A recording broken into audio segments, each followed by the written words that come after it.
Next, I have Mr. Samir S Somal, SFO at Blue Ocean Global Wealth from the USA. Give him a big round of applause.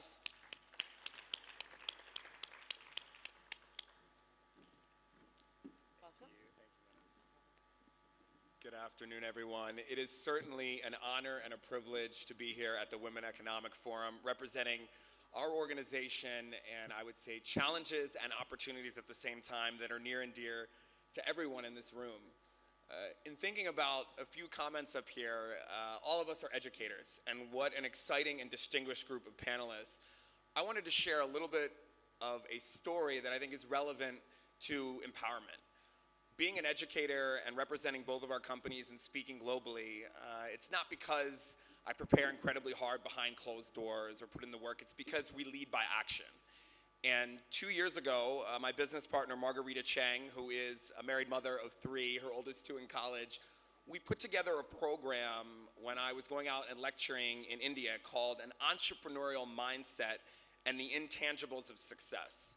So how do you think like an entrepreneur? That doesn't mean that you want to found a company. It means, to quote the French economist J.B. Say, it means moving resources from an area of lower yield to an area of higher yield, which means that could be time, that could be money, that could be people. And the other subject that we spoke about was the intangibles of success.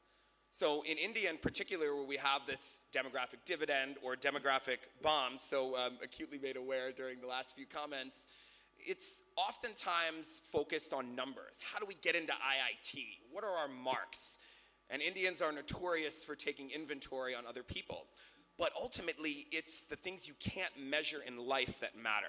How do you measure trust? How do you measure relationships? How do you measure your ability to communicate effectively?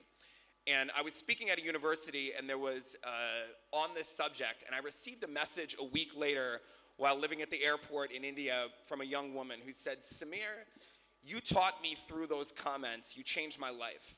And you taught me that I can do well in this world, I can be professionally successful, and I can be happy. And they're not mutually exclusive. And this message made me cry. And this message made others in our organization, it brought tears to our eyes. And this young woman, we decided to invest in her. We said that she is something special. We are going to personally mentor her and grow her, because in India, for those of you who aren't aware of it, companies are growing 10, 30, 40%, and they're not investing in their people. And that ultimately is going to come to a stop. And so this young woman, we've invested considerably, so much so that in a couple months, she'll be named our Chief Marketing Officer, and she'll be awarded equity in our parent company, and she's only 22 years old. And she's actually standing right there with the camera. Rachita, wave your hand. And when you think about the opportunity to empower women, how do you solve how the biological curve is in direct contrast with the career opportunity set curve? That takes an ecosystem. That takes a proverbial village. And that takes collaboration amongst all of us here in this room. And so when you think about the intangibles, one of them being emotional intelligence, using your ears and mouth proportionally, which women are much better at than men, certainly living proof of that. I want to end and just briefly mention that life is about connecting with people one at a time. And I'm here to foster new friendships, to learn about how our organization can partner and support your endeavors, because I believe that everyone that's attending this conference has a common desire to achieve their full potential and put young ladies and young people on the right seat, the right bus, the right highway, and the right destination. And so I want to end with one line from Albert Einstein that I think defines the intangibles of education. And that's, not everything that can be counted counts, and not everything that counts can be counted. I want to thank all of you for attending. It's certainly an honor to be here. Thank you so much. Thank you.